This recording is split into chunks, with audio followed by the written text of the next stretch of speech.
نسيتو باللي كرشيد نكاس كيهضر على ثروات طبيعية، يعني الثروات المعدنية في الجزائر، وكريتيكا الشركات وقال لهم على الغاز الصخري، ومشى حتى العين صالح. ومن بعد تيك هادو الشركات خلصوا ناس هما اللي حبسوه وسكتوه وحاوزوه باش ما يزيدش يهضر على السياسة الجزائرية، وما يزيدش يهضر على الثروات المعدنية الجزائرية. ما حبيتوش تفهموا الفكرة الكبيرة، تفهموا ما لازمش الإنسان يفهم غير قدام رجله، لازم يشوف the big picture، يعني يشوف الصورة الكاملة ويربط لي بازل. الشركات هما elles sont très puissantes وعندهم دي شير هولدرز، كل واحد كاين اللي عنده حتى 9 ملايير دولار وكذا، هما قويين بزاف. وهما باش تشوفوا هذه غنية باللي الشركات دوكا تتحكم في مصير الدول. Général Denis Favier, qui était le directeur général de la gendarmerie française de 2013 à 2016. Et aujourd'hui, que fait-il? Que fait-il? Que fait Général Denis Favier? Il est directeur de la sûreté du groupe Total. Et vous savez que j'ai organisé avec nos militants du MJC un certain nombre de manifestations contre Total et l'exploitation du gaz de schiste. Vous voyez, tout se recoupe, hein? Directeur général de la gendarmerie française, on fait des pressions militaires sur des locataires pour porter plainte contre moi, pour salir mon dossier, pour faire de moi un marchand de sommeil, pour dire que j'étais une mauvaise personne. D'abord on détruit l'image et après on le met en prison et on le ruine. Ça c'est la méthode générale Denis Favier. C'est lui qui a exécuté les terroristes du GIA dans l'avion d'Air France en décembre de 1994. Vous savez, c'est un homme qui a été formé pour tuer. Denis Favier, c'est un tueur. Avec la loi, bien sûr.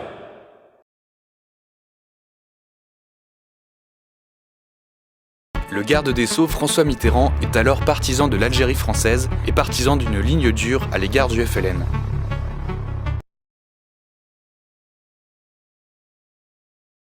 Qui est, selon Denis Favier, le commandant du détachement. Il s'agissait même d'une première mondiale. Décryptage des 7 minutes décisives avec Frédéric Crotta. 17h15, l'ordre est donné aux hommes du GIGN de partir à l'assaut de l'Airbus. 40 super gendarmes sont juchés sur des passerelles motorisées. Première priorité, isoler les preneurs d'otages. C'est la mission du petit groupe à l'avant de l'appareil. C'est effectivement l'enfer puisque les 4 commandos terroristes étaient retranchés dans le cockpit et donc sitôt avions-nous franchi la porte que nous avons été pris, nous étions 8 dans ce groupe, sous un tir nourri d'armes automatiques.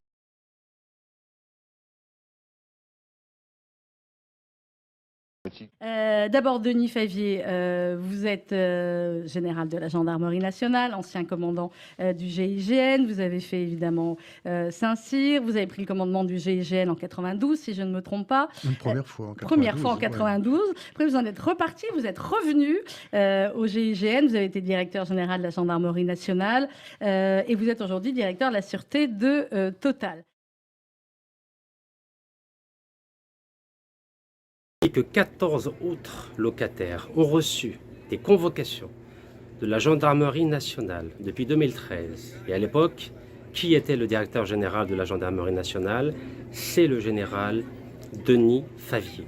Dans ces convocations, ce général menaçait directement les locataires de poursuites judiciaires ou, écoutez bien, militaires, des poursuites militaires si les locataires ne répondaient pas à la convocation et si ces locataires ne portaient pas plainte contre Rachid Nekaz.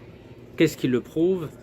J'ai une attestation écrite d'une locataire qui vient des Antilles, qui s'appelle Tracy Cananter, et qui a eu le courage, c'est la seule d'ailleurs, et je tiens à la saluer, à signer cette lettre manuscrite où elle déclare que la gendarmerie de Créteil, dont le directeur général était le général Denis Favier, l'a menacée de poursuites judiciaires ou militaires si elle ne portait pas plainte contre Rachid Nekaz.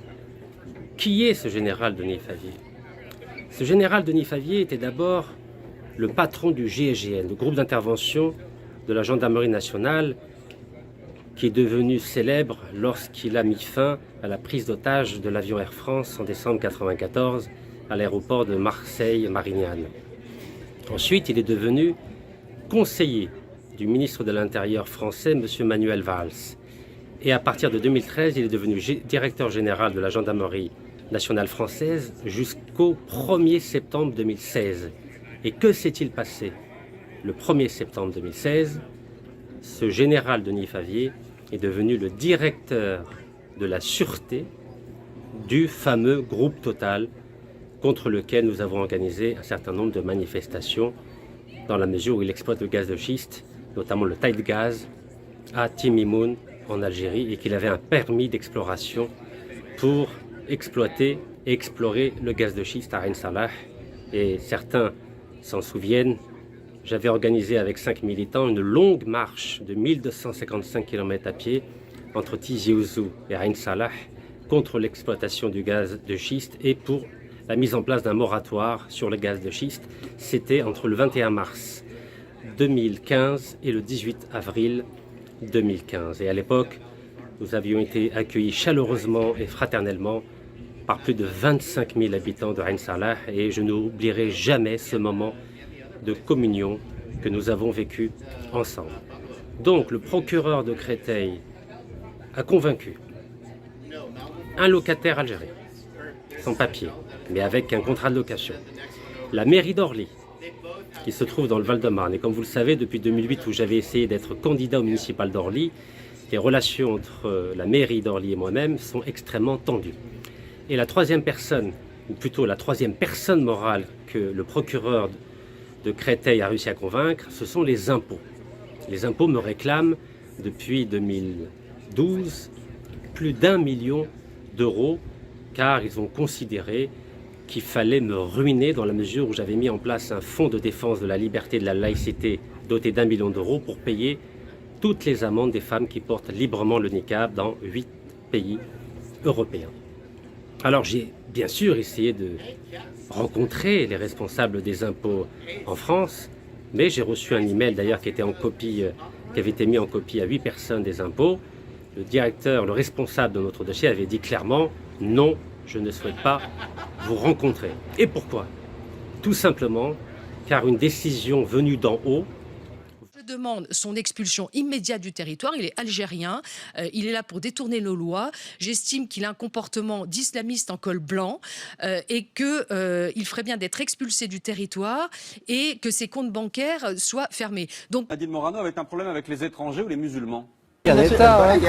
Oui, mais nous, on ne peut pas accueillir tout le monde. Dans des squats. Nous avons été colonisés par la France. Nous avons combattu pour la France. Oui. Nos grands-parents ont combattu pour la France. Oui. C'est normal qu'on vienne en France. C'est normal que vous veniez en France, mais pas à n'importe quelle condition. Le Sénégal, c'est votre pays. Bien sûr que c'est. Ah ben alors. Vous avez voulu l'indépendance, qui est normal. Bien sûr. Vous êtes indépendant maintenant. Bien sûr qu'on est indépendant, mais pour tout ce qu'on a fait pour la France, il est normal qu'on... Mais non, on ne peut pas accueillir tous les Sénégalais. La France, pays des droits de l'homme, elle m'a achevé. Ça s'appelle de la guillotine financière. Ils voulaient me ruiner pour ne plus que je paie les amendes des femmes qui portent librement le niqab dans 8 pays européens. C'est pour ça que d'ailleurs j'ai fait 8 pays africains en 18 jours. Et surtout, pour pas que j'organise des manifestations contre Total, contre le gaz de schiste en Algérie. Vous savez que le gaz de schiste, c'est pas bien, ça pollue la nappe phréatique. Vous savez ce qui se passe quand on pollue la nappe phréatique dans le désert? Il n'y a pas d'arbres qui poussent, donc on ne peut plus boire de l'eau après. Mais pour Total, c'est pas grave. C'est rien. C'est pas grave, n'est-ce pas? Rien n'est grave. L'argent avant tout, n'est-ce pas? Donc, allez, on va dire pour 95% des gens, la France reste un pays des droits de l'homme, reste un pays de liberté, reste un pays de démocratie, mais à une seule condition. Il ne faut jamais, jamais, jamais toucher aux intérêts de la France. Ni l'uranium, ni le gaz, ni le pétrole. Il ne faut jamais toucher à ça. Parce que si vous touchez à l'uranium, on le voit avec le Niger aujourd'hui, si vous touchez au gaz, on l'a vu avec l'Algérie ou le Mozambique, ou si vous touchez au pétrole, on l'a vu en Libye avec Kadhafi, alors là, préparez-vous. Non seulement on va monter une cabale contre vous, on va vous mettre en prison, mais on risque même de vous tuer. C'est ce qui s'est passé à Kadhafi avec Sarkozy lorsqu'il était président en 2011. Donc, ce magnifique pays des droits de l'homme, ce magnifique pays de la démocratie, ce magnifique pays de la liberté, ce magnifique pays a décidé, et ça a commencé depuis 10 ans en 2013, de m'abattre de façon méthodique, organisée et constante, en utilisant tous les moyens de l'État français pour arriver à cet objectif. Et